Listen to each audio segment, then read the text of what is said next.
शहराची 120 MLD पाण्याची गरज, जनतेच्या माती लाईटचं बिल मारून 200 MLD पाणी तुम्ही खरेदी करता. 2011 पासून 600 कोटी रुपये तुम्ही गोळा केले. 1 रुपये 9 पैशाचं पाणी तुम्ही 9 रुपयांना आम्हाला तुम्ही विकता आणि तुम्ही आमच्याकडे पैसे नाही म्हणून बोंब मारता. नदीत पाणी असून तुम्ही आम्हाला पाणी देत नाही.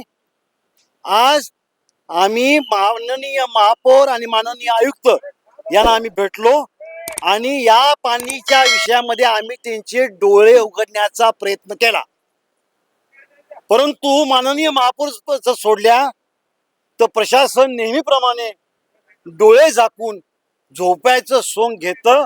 म्हणून कोल्हापूर पाणी पुरवठा विभाग बदनाम झालेला आहे आणि त्यामुळं जनतेच्या मुंडक्यावर कोट्यावधी रुपयाचा नाहक बोजा हे अधिकारी यांच्या चुकीमुळं आणि बेजबाबदार कर्तव्यामुळं आमच्या अंगावर पडत आहे. वेळीच त्यांनी जागा झालं पाहिजे. आमची मागणी आहे की कोल्हापुरातल्या सर्व राजकीय पक्ष आणि सर्व संघटनांना घेऊन या विठ्ठल रामजी चौकामध्ये एकदा पाणी परिषद घ्या आणि जनतेच्या भावना या पाणी विभागाबद्दल एकदा ऐकून घ्याव्यात अशी मी त्यांना विनंती केली आहे. ताज्या घडामोडी पाहण्यासाठी माझा महाराष्ट्र न्यूजला आजच सबस्क्राईब करा.